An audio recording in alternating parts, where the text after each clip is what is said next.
Ryan. Hey Jake, how's it going? I appreciate you coming on today and taking the time. I know you're probably super busy right now coming up on the school year. Yep. So if you don't mind, would love to hear your background. I understand you were homeschooled growing up, and that probably contributed to what you're doing now. So would love to kind of take it from the top. Cool. Well, thanks so much for having me, Jake. Yeah, I'm excited to be here. So I guess the most relevant place to start would be that I was homeschooled from kindergarten through 8th grade. And so I experienced homeschooling firsthand. And my mom was actually a public school teacher, and we moved from Atlanta to Florida. And when she took me to kindergarten orientation in Florida, and in the early 90s, the public schools in Florida were not very good. And so she took me to kindergarten orientation, and she just felt like she couldn't leave me there. And so she decided to homeschool for what she thought would be a year. But fast forward 16 years later, she had homeschooled me and my siblings all from kindergarten through 8th grade. So that was kind of the initial catalyst for me, obviously being homeschooled myself, and then thinking about it as I got older. I moved out to San Francisco, been building tech companies for the last 10 years, and started to just kind of think a little bit more deeply a few years ago when we first had our first kid, just thinking about the education market and homeschooling in particular, and how homeschooling was this really interesting kind of beachhead into the broader education market, but was also something that was really underserved just from a technology and product perspective. And so that kind of led me to start exploring a few years ago what now became Primer. And so when you built Primer, obviously you have, a general pro view of your experience homeschooling, and I'm assuming others that that had the same. But looking back, and I'm sure you're grateful for the experience and everything, but is there anything that was lacking in the homeschooling experience that you think tools like Primer or anything else that you might be building in the future could help to solve? Yeah, so my mom had to work and my dad had to work extremely hard to help us find community and like other kids to work with. And they actually assembled this amazing group of kids for us to sort of learn alongside, and both in our neighborhood and kind of locally, and then the surrounding neighborhoods. And then they also worked extremely hard to find amazing projects for us to be able to do, or field trips to go on, or experiments to work on. And this was like sort of at the advent of the internet. So it was like very early days. And now I think with Primer and a lot of other things, I think they actually did an exceptional job with that. And so we did have a really robust community and really amazing experience. But I think a lot of families early on really struggled with that 10, 20 years ago. And so for us, I think one of our goals with Primer is to sort of democratize access to that type of experience and make it really easy for any parent to give their kids an exceptional homeschooling experience, and for kids to be able to have this kind of really, free-flowing kind of open-ended education with lots of white space where we kind of exist as the scaffolding for them, but then they can explore within their interests and the things they get excited about. Right. And that makes sense. I mean, it seems like with, between books and then obviously now everything on the internet, the education piece should be, in terms of, regular curriculum, should be fairly straightforward. And I'm sure it's challenging, but probably not too difficult to get back to parity with what public schools offer. Not that there's anything wrong with them, but, no one's probably more familiar with the issues than you of a teacher having to appease, dozens of kids in a class and try to keep everyone challenged and engaged and not let anyone fail, but let others excel. But the sports and the music and the other activities that you can offer kids and just the social experience is probably the difficult part, I imagine. And I think that's a stigma that I've heard of homeschooling, is that parents might be concerned that could turn into an issue when, maybe you get homeschooled like you were K through 8, but then you head off to high school and it can be a bit of a challenge. What was your experience with that? And I understand that a lot of people who have been homeschooled say, that's pretty much totally a myth. So I'd love to hear your thoughts. Yeah, so I do think that's mostly a myth. I think a lot of homeschooling, or the origins of homeschooling early on, were people on the fringes, typically like far left, far right politically, who were homeschooling, primarily for some sort of ideological or political reason. And I think those families, to put it in sort of, fairly, like easy, like those families, their kids probably would have, could have, or would have struggled in those ways regardless, just based on their family's worldviews and the way that they grew up and all those things. And so I think a lot of that stigma was, sort of created in the very early aughts of homeschooling. And now I think largely does not apply. Certainly there are, just like anything, there's nothing is all good or all bad. And so there's certainly all sorts of things that can go wrong with homeschooling. But I think the stuff around socialization is now between sports and music and, other communities you can be a part of is now, mostly a solved problem for homeschoolers. And I think the benefits for most families just far outweigh any downsides. Right. And with Primer, I know you guys are bringing communities of homeschooled kids and correct me if I'm wrong, but their parents as well to some degree together in online communities kind of by subject or project category. Do you also envision in the future bringing people together? Obviously, this is a unique time, but, pandemic aside, bringing people together to actually be together physically with other people being homeschooled, near them, like you were through your parents' facilitation as a kid?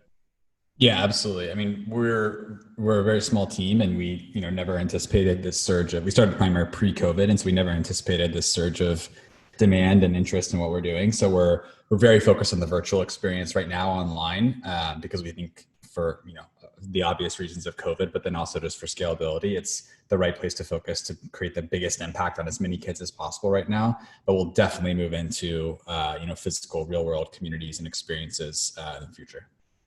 And so if you don't mind sharing, you're starting online, if you could just kind of tell us what Primer is now. I understand it's not something where you decide, parents decide they want to homeschool their kids and the kids are up for it and they just kind of sign them up and it's hands off. It's more of a supplemental thing that could eventually become a full-time education mode. Yeah, so what we've built so far and what's live, we have about 150, 200 families that are using this right now, is a series of interest on the kids side. It's a series of interest-based clubs that they can join that have a library of projects inside each club. So there's 4 clubs that they can join. There's an inventors club where they're inventing physical things to solve real world problems. There's a game makers club where they're learning to code by building their own video games. There's a naturalist club where they're exploring the natural world and biology and learning about nature. And then there's a storytellers club where they learn how to tell stories and share both fictional and non-fictional stories through writing, through photography, through audio, through video. And inside those clubs, there's all these different projects that kids can tackle, be it building a bridge or building a rocket or building a video game that has an animal eating something, to learning how to build a cookbook, for example. And so there's in these clubs and in these projects, kids can choose to do a project, but they can also see all the other kids that are working on that project and ask questions to them, get feedback, all that kind of stuff. And so on the kids side, it's really this world that they can explore where they can meet other kids that share their interests. They can get feedback on things they're working on. They can iterate. They can do the same project multiple times and get better and better. And then on the parent side, we're building out a lot of tools to help them just be able to homeschool more effectively. So that's everything from like a dashboard to be able to view, okay, what curriculums are we using with each kid and what subjects are we covering this year and why. Also to handling like regulatory compliance. So like a checklist of everything you need to do to be compliant in any state, to make sure you're, up to state standards. We really just want to make it way easier for parents who want to homeschool to be able to give their kids a great homeschool experience. So I saw that, first of all, I think that's really helpful, the regulation piece, because that would be the first thing that would, to me, pose a lot of friction. Anyone who's kind of lightly considering like, oh, homeschooling could be a good idea.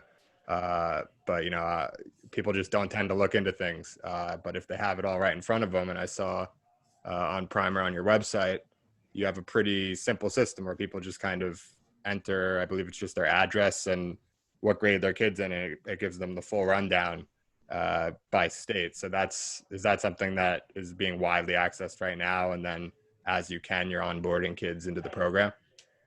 Yeah, so we have Primer Navigator, which is our tool that helps everyone understand exactly what the what the regulations are in their state. And then we have about 150, 200 families that are using the core product. And the Navigator, and then we also have a library that's out, which is basically like a bunch of digital education tools that are available during COVID for families. And so those tools are free. And then there's a wait list for primer that now is about 15,000 families. And then we're trying to onboard as many families as we can as quickly as possible. But obviously, we're trying to get everyone off, within the first few weeks of the school year, but it's going to be pretty aggressive because obviously we didn't anticipate this. Yeah, I guess that's probably a good problem to have. You launched at a pretty interesting time for all this, and I can imagine it's accelerating interest far beyond what you would have expected. Yeah.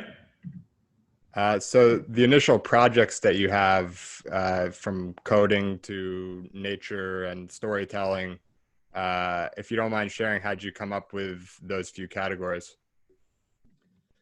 I'm a big believer in two things, and this is what led to those projects. So one is build things that you're excited about, and so a lot of it is like, what are the things we would want for our kids, and what would we want our kids to be, exploring, and the types of clubs we would want them working on. And so I would say there's a lot of decisions we make about those things. That's I'm building primer as much for my kids as I am for everyone else. I just happen to think it's going to be really valuable for millions of other kids.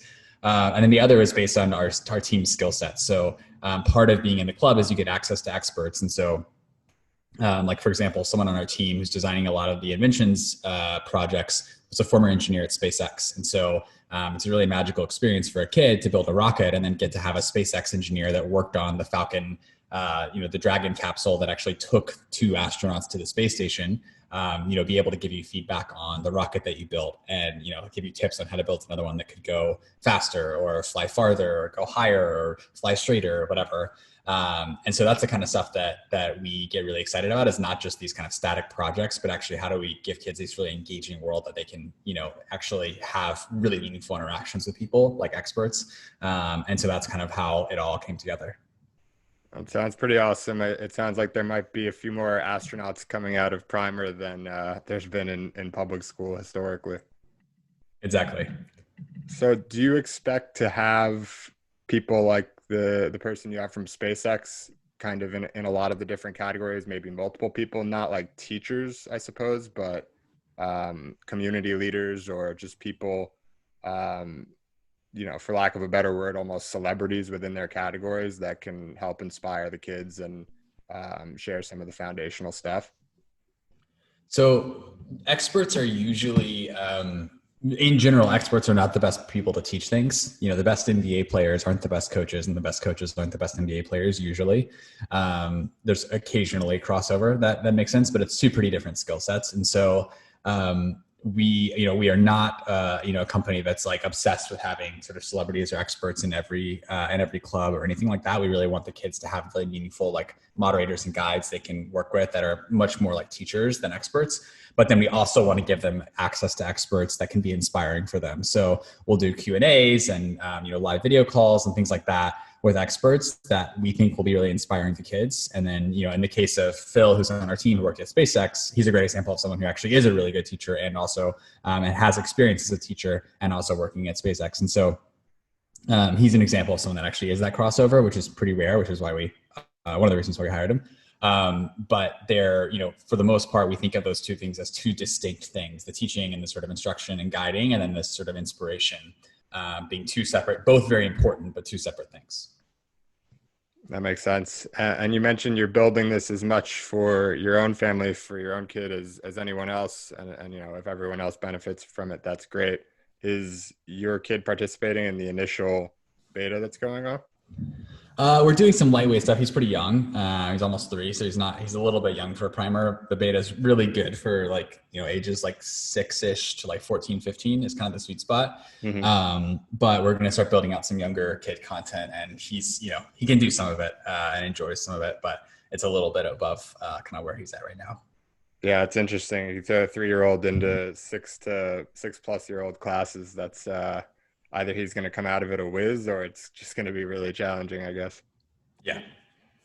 And speaking of that, you hear that, and I don't know the validity of this statement. Maybe you know more about it than I do.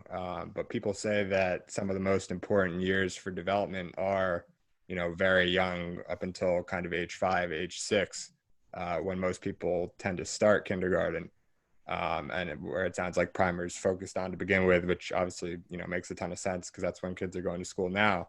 But do you have any thoughts on, building kind of younger products in the future as a part of primer? Yeah, it's a very different experience. So even if you think about it just from a purely like a product perspective, both from the way that the content is consumed and created, for a 14-year-old, content experience that's largely driven by work, by written words, and then typing and response is, very, very easy and feels very natural. But for even a 6-year-old, that could be really, really challenging and actually be like not a great experience. And so when you think about even younger than 6, it's even more true. And so it really requires a different level of like a different type of experience, both from the actual content themselves, but then also from the way that we actually present it in the product and the way that kids engage with it. And so we will do that, but it'll take it'll take a bit of time to really nail that.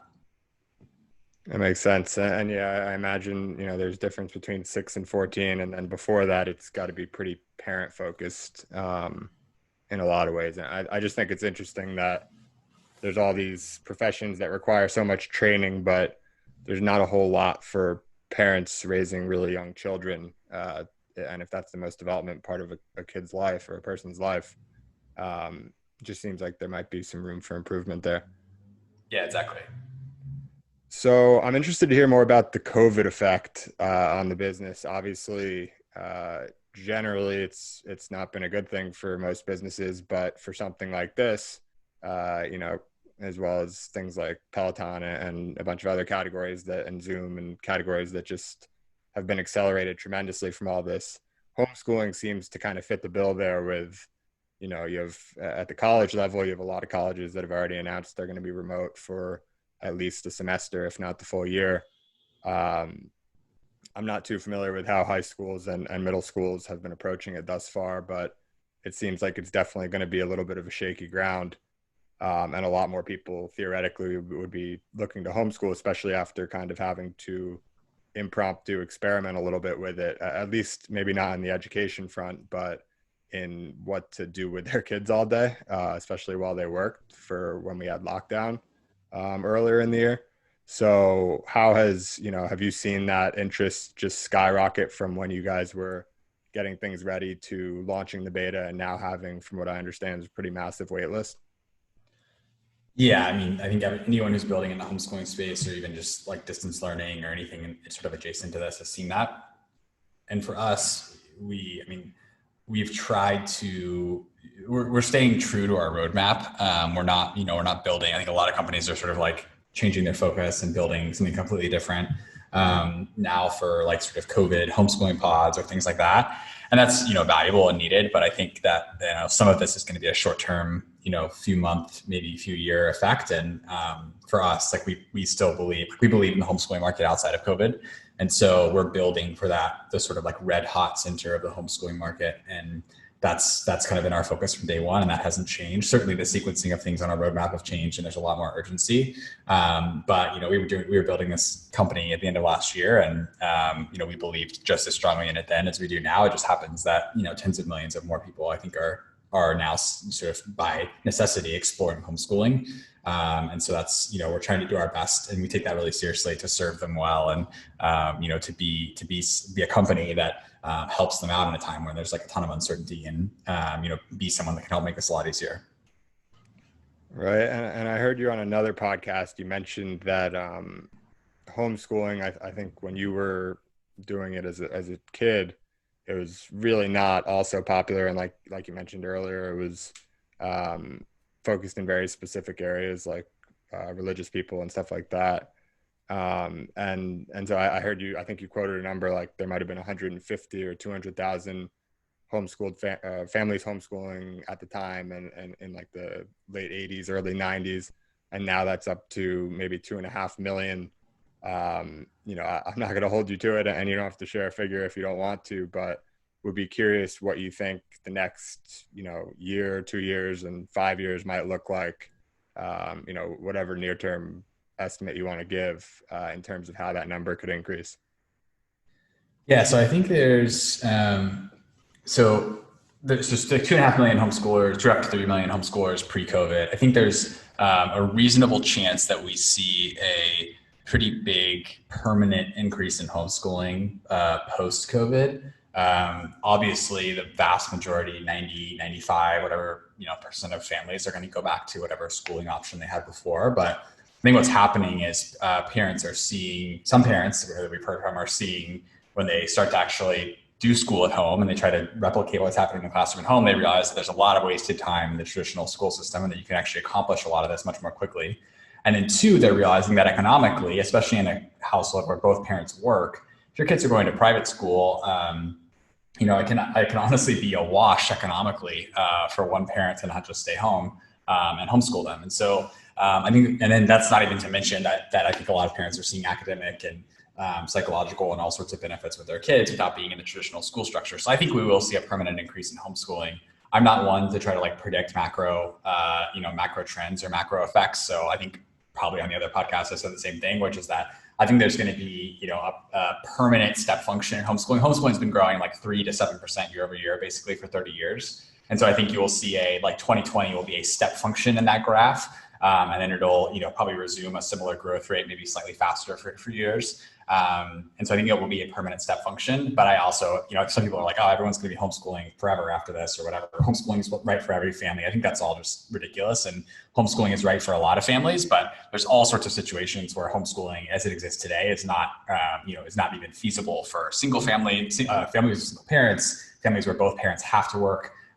There's all sorts of reasons why homeschooling might not be a good fit. And over time, Primer is actually going to address a lot of those structurally. We have some big ideas that we're not sharing publicly right now, but that will do to make that a lot easier for families that are single parents or families where both parents need to work to make homeschooling accessible. But for right now, I think, it's going to be something that we're going to see a big increase in, but, it is still going to be on the order of probably single digit millions for quite a while. So it sounds like there's basically, call it two populations where, to just simplify things a bit, where there's one group where homeschooling would work pretty well. Another, and I know this is overly simplified by a lot, but another group where homeschooling just doesn't work for one reason or another. And they're probably not going to try it, or if they do, they won't have success if it's a group that's not going to work for them. The group that it would work for, because of COVID, that step function you talk about, a lot more people are going to try it all at once, and then out of that group, a large percentage of them will realize that it actually works pretty well and maybe stick to it in the long run, and then you'll kind of return to more of a growth rate that we've seen historically. Does that sound about right? Yeah, exactly. Okay. So outside of, Primer and homeschooling, you have a pretty vast history of building things.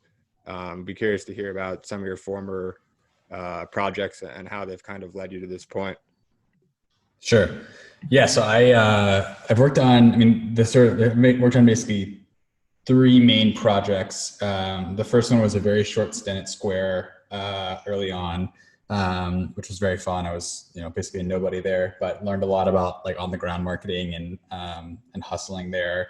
It's basically an internship, and then worked at a company called Gumroad for a long time. Was one of the first employees there and worked on the BD side. And that was super fun because we worked with creators and helped them make a living selling things online directly to their audience. So rather than going through the App Store, or Amazon or iTunes or whatever, they could just sell things directly to their audience. And that was a blast to work with a lot of really big name creators. But actually the most fun part was getting to work with all the cool indie creators that were making awesome things on the internet. And a lot of those creators that I met through that process are still some of my best friends today. And so that was just a really fulfilling few years. And then spent a few years working on a company called Omni. And our goal with Omni was to help, was basically to build a infrastructure for people to be able to share physical goods within cities. So if you think about how many tents there are in, say, New York or San Francisco or any big city versus how many tents are actually utilized at any given time, there's actually 10, 20, 30, 100x, quote unquote, too many tents in that city. And this is true of almost every item like that. And so part of our goal was to centralize the storage of those items and then allow everyone in the city to share those items. And It was really, really tough to make the unit economics work, unfortunately. And so I learned a lot of hard lessons on that side. But the goal was this future where we could all buy less stuff, we could own less stuff, we could share more, and we could have access to really high quality goods that we maybe even couldn't afford to own if we had to own them outright, but we could have access when we needed them. And so spent about 4 years building that in a variety of roles, leading growth and then product and then becoming COO, and then took a few months off and got started with Primer. That's interesting. The last company you mentioned, Omni, I think it was.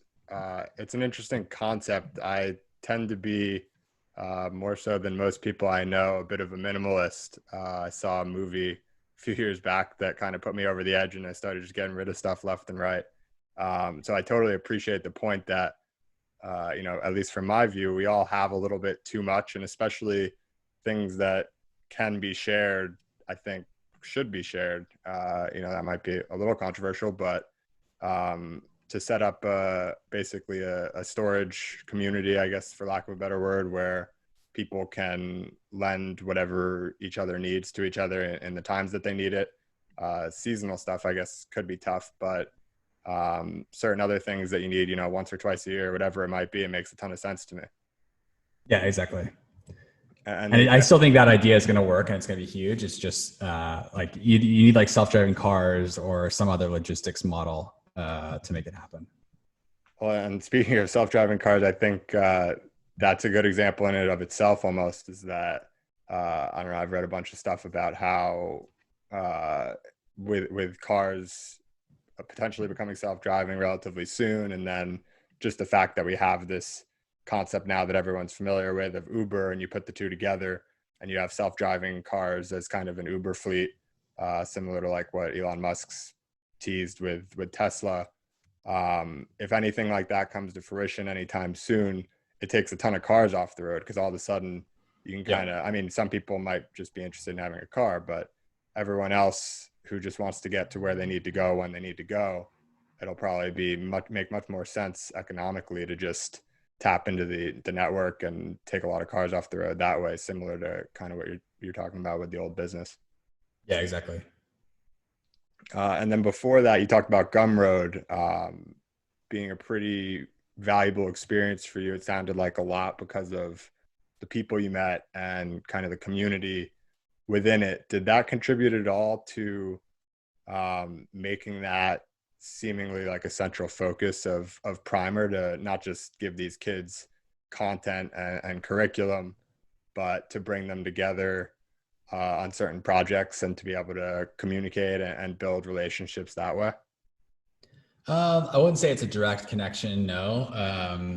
I think that they're pretty separate in my head, but definitely both like very valuable and important to me. And I think community is something, like just relationships have been really important to me for a long time. And I think I have this framework that I use for people that I do business with, whether it's people that I hire or people that I start a company with or people that I let invest in a company or companies that I invest in, where I try to only do that with people that I would want to work for the next decade.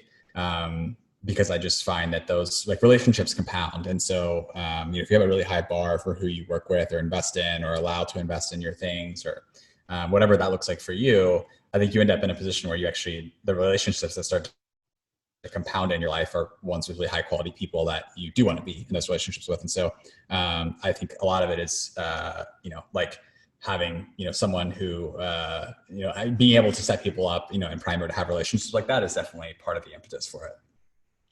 Yeah, I'm definitely a believer in compound interest, and especially when it comes to relationships. And on the point that you made, choosing your investors specifically and who you allow to invest in, you have, I have to say, like one of the best list of investors in terms of people that I admire. People like Keith Rabois, Naval, Balaji, Erik Torenberg. The list just goes on and on. It's a bit of a party round, but I'm sure there's some concentration somewhere within that. Could you share anything about any of those people and what makes them special and why you wanted them to be around for, like you said, a decade-long ride? Yeah, I would say, so our approach to raising money is basically raise money from people that you couldn't hire, but that you want to hire. And so, I think like almost anyone on our cap table, if we could hire them, for a certain role, we would hire them. And so we have people on our cap table that are exceptional at product, like Scott Belsky, who's the chief product officer at Adobe and founder of Behance. We have people on our cap table that are exceptional, like Keith at operations, one of the best COOs, I think, in the history of technology. And then we have people that are, exceptional technically, like Balaji and others who are just very, very, very like sort of top 1% technical minds, but also great at things like recruiting and, building teams. And so we tried to think about it in terms of those buckets, or what are the things that we're going to need to succeed.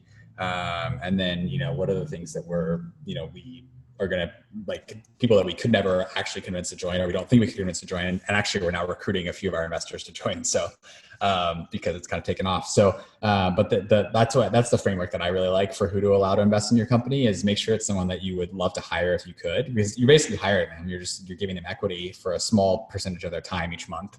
Rather than a full-time amount of time. And so, I think that's the right framework to think about. And so, yeah, I think everyone on our cap table is exceptional. And, we were very fortunate in that we got to pick, basically I got to pick who we wanted to invest, and we had to say no to a lot of really great people. But, it's been they've already, even in the 8 months we've been building this, just been extremely valuable.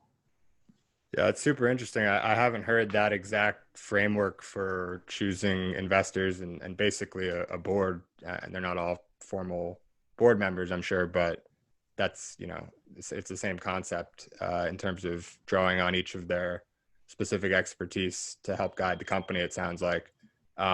Just because I haven't heard something like that, and you named a few interesting categories already, from operations to more technically inclined.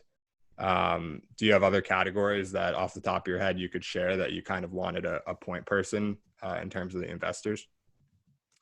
So let's see. We definitely thought a little bit about like finance and, how do you actually build, from a pricing perspective, and from a operation, sort of like business operations perspective, how do you build a company that is self-sustaining? We do not want to be on like a venture capital hamster wheel. I would love it if the last round is the last round that we raise and we never raise money again. And so there's people like Lockie Groom, who was early at Stripe, who is really exceptional at thinking through things like pricing and, how do you actually build a business that is extremely profitable and still creates an enormous amount of value for users, like Stripe. And so, there's other categories as well. Definitely, like, there's also investors that are really valuable as like hype men, like there are hype women that are just like very good at basically spreading the word about what you're building and just being like kind of like a billboard for the company. And so we have several, that I think are really, really good at that, and, bring us up in conversations and help us with recruiting and, just anything that we need. It's kind of like public facing. They're really good at. So yeah, there's a long list. And then also just friends. Like, there was a list of probably 5 or 10 friends that Max and my co-founder and I both felt like, we just want these people involved. And so we emailed them and said, hey, if you want to invest, we'll carve out a spot for you. And a bunch of them are invested. And obviously they're, pretty happy about that right now. But there's, people that you just want to kind of do business with for a long time. And they were in that bucket for us. Yeah, it sounds very interesting. I don't think I've heard someone be so thoughtful, not to put down anyone else's investors or anything like that, but it's a unique approach. Did you learn it from anyone, or did you come up with it yourself, or any idea how you kind of got to this point? I know you had a couple other experiences that you mentioned, but it's a great framework. I don't know. I think it's something you probably just intuited along the way. Maybe I'm hesitant to ever say that I came up with something myself, because almost every good idea is like an extension of someone else's. So I think we probably intuited it along the way somehow, but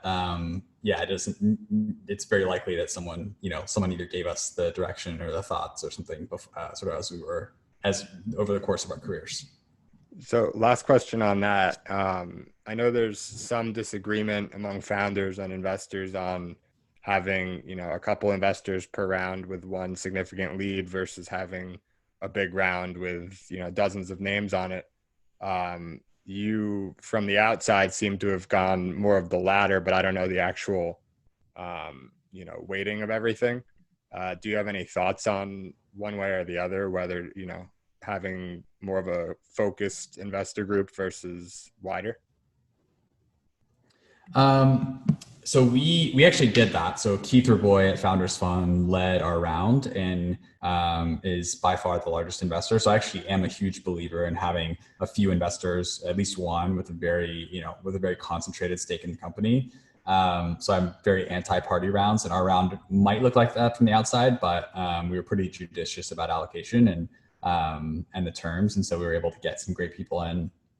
Um, so yeah, I'm a big believer in having, one or two or three investors with a lot of skin in the game. And when you talk to investors that are extremely successful, so if you're trying to get like someone like Naval into your company, if you offer them a 25K allocation, they're just not going to take it because it's not worth the time for them, and the sort of like even just reviewing docs and stuff is not worth it for a 25K investment.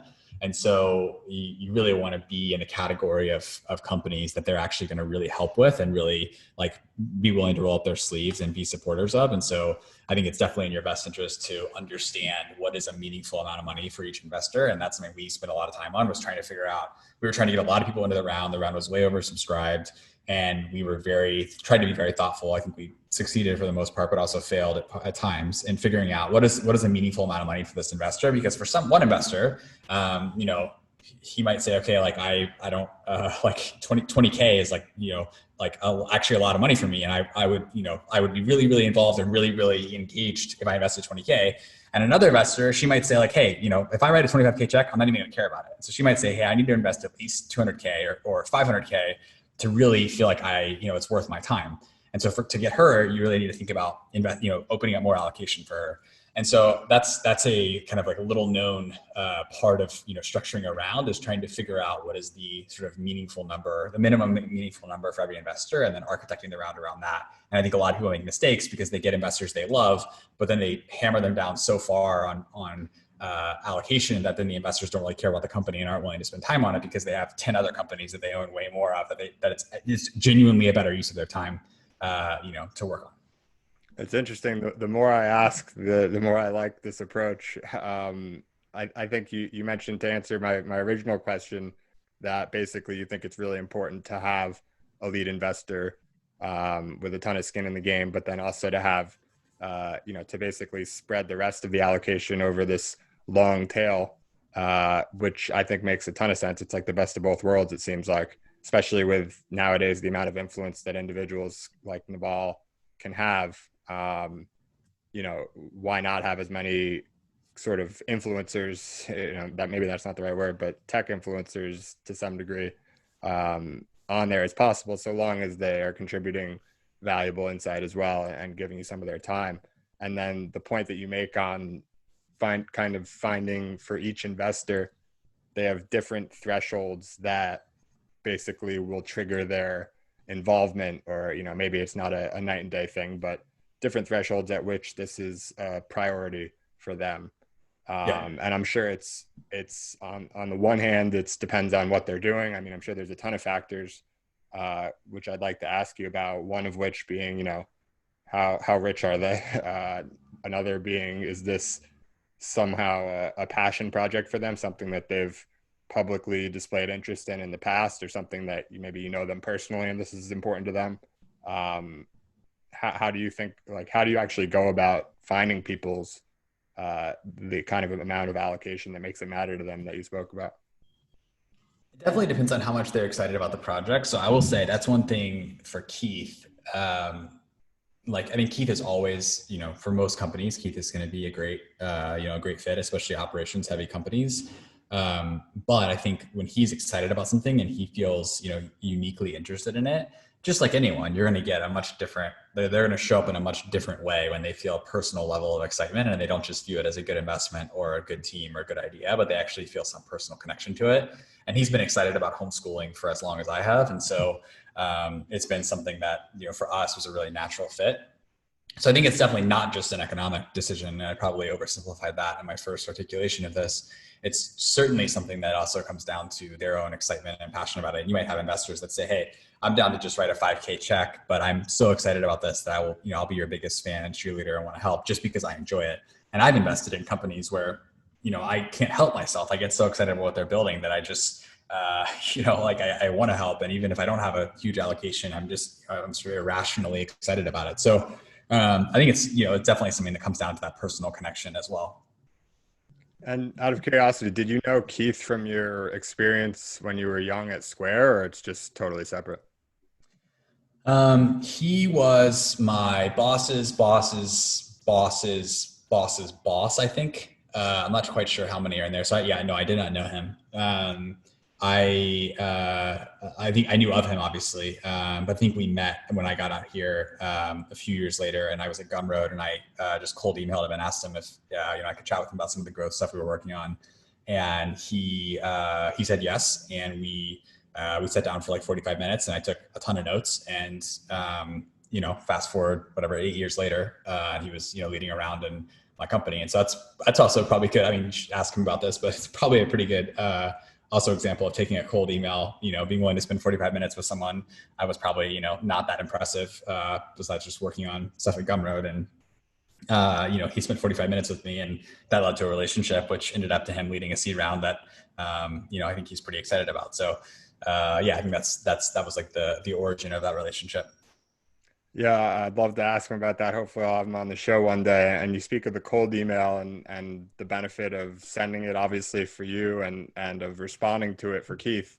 I'll just let everyone know that's how I got in touch with you in the first place. And I'm a big cold emailer myself. Have had just indescribable amount of good fortune in sending them out to people that I'm interested in speaking with, and just kind of getting this podcast rolling, I thought would be the perfect application for making good use of that because, for a variety of reasons, but now it's not just a useful conversation for me, but hopefully it's useful for the person I'm speaking with, and useful for a whole lot of people who hopefully will be listening as well. Yeah, absolutely. Well, thanks for reaching out. And it is a great example of, I'm a big fan of cold emails. I sent hundreds of cold emails a week my first few years in tech, trying to meet people and just make a name for myself and close deals. So I'm a big believer in that. I'm always questioning the thinking about the quality versus quantity thing because, and I'd love to hear your thoughts on sending cold emails. But I sometimes think that, a 99 out of 100 email sent to someone whose kid is sick is probably not going to mean anything, and it's probably going to go right to the trash versus 50 out of 100 email, which you can probably spin up in 30 seconds or a minute or whatever, hits the person at the right time, probably does pretty well. And so it's a fine balance, I think, and appreciating how little control you have sometimes, but sometimes it's difficult to just go the quantity route because there's some people that you just really would like to get on the phone with, and you want to do the best you can to make a presentable email. Do you have anything that you thought about or think about to this day if you're sending them still? Cut 90% of the words. Like, people are busy. I mean, if you want someone on your podcast, it's just, hey, Ryan, I have a podcast. I'd love to have you on. We have 90,000 listeners, and here's a link to a recent episode. Let me know if we can get 45 minutes booked in the next month. That's a perfect email, and you can use that with every single person. I think all this stuff around digging into their background and quoting things or referencing things that they've done is all just totally overrated and totally unnecessary. So I'm much more in the camp of short, sweet, direct, concise, well written, just fire it off. And if it hits, it hits. Yeah, that's the direction that I've definitely trended to. And for me, it was sitting on the other side for once that helped me to realize that. Did a couple of years in investment banking, and that's an industry where everyone's reaching out all the time for these sort of, I will say sometimes phony, networking calls to kind of get their foot in the door with a certain group. And I realized that it really doesn't matter what the person says in the email. It's whether or not I want to, if I'm super busy, I can't do it. And if I'm, feeling nice and have some time, then I'll certainly try to respond to whoever I can. And that kind of takes a lot of the power and control out of your hands, and you realize, just fire it off and hope for the best. Yeah. And I think tech is uniquely, has a very unique dynamic with this because you can't really afford to ignore the next generation, because the next generation is going to go on to build incredible companies. And so, I've invested in many companies, probably 5 or 10 companies of people that I originally met because they cold emailed me 2, 3, 4, 6 years ago. And I got to know them and developed a relationship with them. And then when they started something really awesome, I invested in it.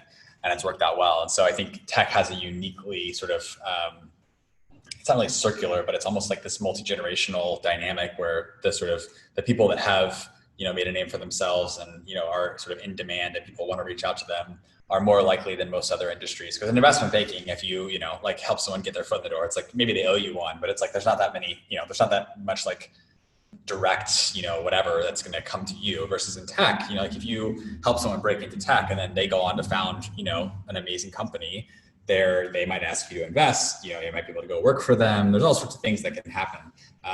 And so, I think it's very unique in that way. Yeah, certainly is. And I've found, just trying to transition a little bit myself from the more financial camp to the more tech area. People seem to be outgoing, or maybe outgoing is not the right word, but very much willing to respond to the cold email, just like you said. So I think, and I'm not trying to put any sort of these people are better, or it's an altruism thing or anything like that. I think just like you said, it makes sense. The incentives are a lot more aligned than people, and they might not be looking at it like that either, but it's people realizing that, oh, this was how I got into tech and I'm going to pass it forward. And it worked out for the person who invested in my company. So maybe I'll invest in this person's company one day, and it all kind of comes around and just is beneficial to probably spend the time sometimes. Yeah, exactly. So last couple of questions. I know we're coming up on time. I saw you guys are publishing with Primer I don't know if you call it a newsletter or whatever it is, but basically long form interviews with successful people who grew up homeschooled. And I saw the first was with Laura Deming, who I actually mentioned in one of the episodes I recorded last week with Aubrey DeGray. Laura is a big prodigy. I think almost I forget what Aubrey referred to her as, but she's huge in bringing awareness and progress to the longevity space. I don't know if you're interested in that or if you just know Laura and wanted to have her on, but that's a pretty cool interview to get started, I think. And do you have a bunch of other cool guests lined up? Yeah, we have a pretty good list of people that we're gonna do interviews with, and Laura was just a friend and someone that I knew was homeschooled, and I was pretty passionate about homeschooling, and so it was a natural fit for the first one. But we're going to do a lot actually outside of tech too. So we'll have a variety of different guests that we'll be doing interviews with. That's awesome. I want to end with a question for a story. I saw that there was a kid. I obviously don't know the exact story, but there was a kid who took the initiative to record a commercial for Primer, and I watched it, and it was pretty wild to see just some kid to take that initiative upon himself. Do you know the background there? I mean, literally, it just ended up in my inbox. I saw it on Primer, and it was forwarded to me, and literally, we had absolutely no part in it. It was totally organic, and yeah, it was amazing. It was like so fun to see. I think the backstory is he was doing he was working on a class, like a voiceover class, and needed to record a commercial and wanted to record a commercial for Primer. His mom told me he's been taking screenshots of the Primer app because we're updating it all the time in beta so that he can be like the Primer historian and have all these screenshots of like the original Primer for when Primer gets really big. He'll have like, clout that he was on early. So he's awesome. And it's been, I mean, the coolest thing about this is you just get to see all these amazing kids that are, sharing their dreams and what they're excited about and their work, and you get to engage with them. And it's hard to articulate how inspiring that is to wake up every day and see new kids working on new projects and getting really excited about stuff in a way that I think is fresh and new to them, and obviously really fresh and new to us. Yeah, it's a sign of things to come, hopefully, if kids are getting so involved and, you guys are inspiring them to take on these projects. Hopefully there'll be a lot more stuff like that coming out. And I guess it goes to show that, keeping a cold email short is one thing, but if you can attach a homemade commercial for the person's company, that works too. Yeah, exactly. So I appreciate all the time today, Ryan, and I want to give you the last word before we finish up, just to, if anything we didn't cover that you'd like to share with some people. But yeah, it was awesome talking to you. And I think that I'm really excited about Primer. I'm totally out of school and won't have kids in school for some time, but it's an awesome company. I look forward to seeing how you guys succeed. Awesome. Well, thanks so much for having me on. I really appreciate it.